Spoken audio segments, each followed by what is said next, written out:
na ning standard sa mga pagkaon ron, mas dako pa sa kong naong. So for today's Gutom Diary, come with me to try Kalya Sizzlers. For me, this is definitely worth your money because prices start at 99 and only rice and only gravy na. I tried a lot, so first up, this is their pork steak. It was a bit hard to cut, but this was definitely delicious. Like for its price, it's heavily seasoned. Nakahungit yung kog rice dayon. Mura siya pork chop a la pork steak, if that makes sense. Next up, their Hungarian sausage, nga naa siya'y egg. This was very juicy, but it didn't taste like a Hungarian. It tasted like a New Yorker. I still liked it though. This is their garlic pepper steak, which really reminded me of Jollibee's tapa. To me, it's a little salty, but humuke siya. I also got to try their burger steak. And this was homemade. Definitely a plus. Dili siya daot and more on the thicker side. And it was juicy and tender on the inside. A top favorite. Next up, this grilled liempo. I still had trouble cutting it because of the utensils. So gilamoy lang na ko sa baba. It looks big but nipis ang cuts. Understandable for its price, but flavor-wise, it was really good. Lami kay pare sa gravy. Ganahan sa ko silang gravy kay dili siya parat or basa. Sakto lang jud. Next is their breaded pork chop. Mo nilang best seller and dako kay siya. Lapad siya pero nipis. And you check jud nako if baga og breading pero dili. It's all pork inside. Nipis ra siya breading pero crispy siya. Like if gutom na jud kay ka, this is the most worth your money para nako.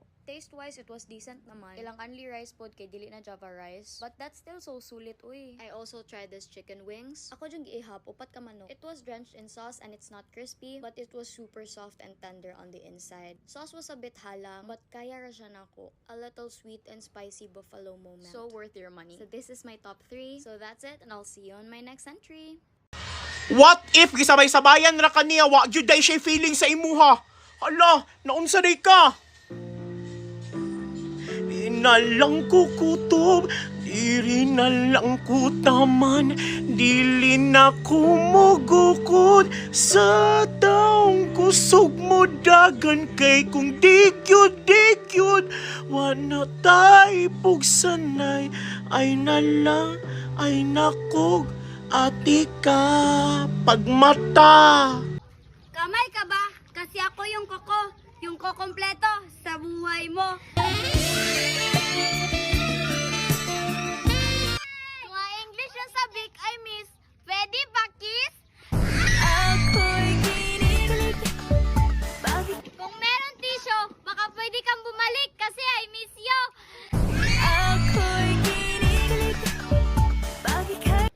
Sana sinaing na lang ako para pag iwan mo ko, lagot ka sa nanay mo.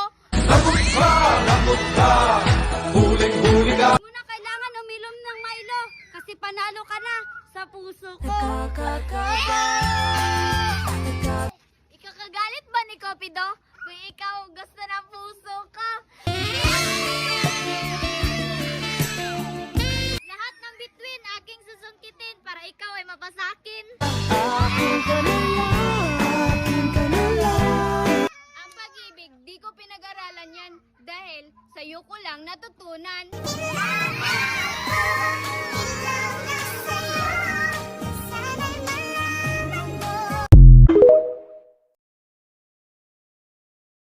Nagparamihan nga pala kami ng makakain na kanin ni Quiz Charlie Boy sa Mang Inasal at syempre di naman magpapatalo si Charlotta basta libre ang pagkain niya. Tol, paramihan tayo ng kanin sa inasal ha. Iba ako pa hinahamon mo, tara. Libre mo ako ha. Ano Hindi na tol, diretso na tayo kasi paramihan naman tayo eh. Ano lang? Meron na. Minsan lang to eh. Pagpasok nga namin dito sa loob ay napakaganda ng ambience at napakalawak. Tol, umorder ka na tol? Oh, tol, Ilan in-order mo? Tarang muna natin kung may Gcash payment sila. Meron sir. Ayun, Meron yan silang tol. Gcash payment. Hindi mo mawalan yan, libre mo ako dito eh. Ano, ilan ba order mo? Picho large, PM2. PM2? Ayan, PM2. Ilan order mo? Isa. Dalawain mo tol, nandito ako eh, kaibigan mo ako di ba? Kaibigan mo ako. Sige tol. Oh, sige. Calories yan ha. Oh, yung only rice po. With drinks. Yun ang sinasabi ko. Grabe, napakabilis talaga ng preparation ng Mang Inasal dito sa Robinson Galleria. Ayun o, libreng sabaw o. Bibigyan kita sa baw, libre mo ako eh. Sa inasal yan eh, kapal na mukha mo. Libre mo ako eh. Bibigyan mo ko sabaw eh, sa inasal to. Kasi inasal ba yan? Oo. Hindi, bahala ka, pinabot ko sa'yo. Nung nabigyan nga kami ng sabaw dyan mga mare ay tamang higop muna si Charlotta at dahil walang trip ay tamang pasahan muna kami ng buzzer at kung kanino tumunog ay siya ang kukuha ng order. Laking malas ko nga lang dyan dahil sa akin tumapat. Ay tol, tumutunog na oh. Doon na nga eh, kukunin ko na eh. Kunin mo na. Alandyo ka. Tol, di mo ako sinamahan kumuha eh, no? Di ka kaya karmahin yan, tol. Baka ikaw kakarmahin dyan eh. Palibre ka sa akin tapos kukunin na lang sinusumbat mo pa. Pre, oh. Uy, spicy oh. Para sa'yo yan, idol. Parang ano Chicken Joy. Chicken Joy? Yes. Ba yan, idol eh. Ay, iba ba yun? Grabe talaga ang Mang Inasal mga mare, sobrang perfect. Ang ganda ng paggaluto ng chicken at buhaghag din yung kanin. Tol, salamat sa libre, tol, ha? Oo nga eh. Anong lumbat ka pa nga nung kinuha mo yung manok eh. Hindi naman, tol. Ganda ng kanin, tol. Buhagag, tol. Buhaghag no. Yun, oh. Wala natin to, oh. Ano? Harap.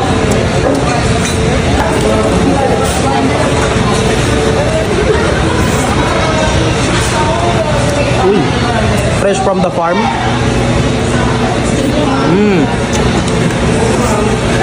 Rubber.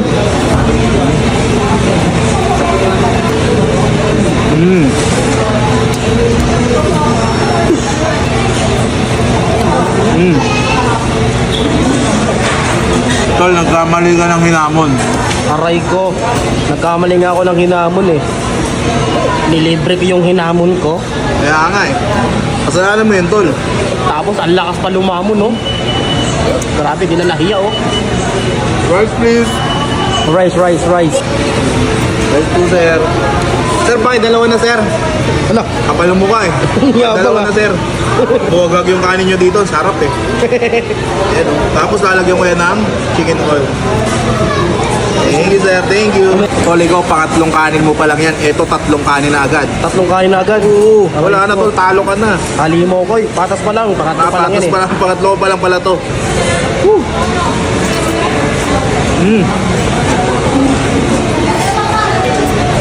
Kain tayo, mga idol.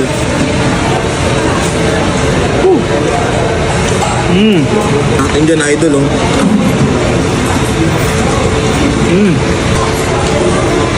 Dito nga sa mga part na to mga mare ay hindi na namin nalintana ang pagpaparamihan ng pagkain ng kanin. Minsan na lang din kasi kami kumain ng Mang Inasal mga mare, kaya naman mas pinili namin mag-enjoy na lang. Sobrang solid ng Mang Inasal dito sa Robinson Galleria mga mare, buhaghag yung kanin, okay yung serving, at higit sa lahat asikasong-asikaso kanila. Grabe nga mga mare, sa sobrang enjoy namin sa pagkain ng Inasal dito sa may Robinson mga mare, ay hindi namin nalintana na nakakarami na kami. Ibang iba talaga yung pakiramdam mga mare kapag minsan ka lang kumakain sa Mang Inasal eh, no? Kahit bloated ka na, pinipilit mo pa rin humingi ng kanin. So paano mga mare, hindi ko na papatagalin tong chikahan natin ha, hanggang dito na lang siguro. Man, Ano?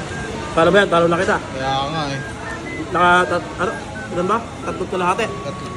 Kalahati lang nilamang mo sa akin.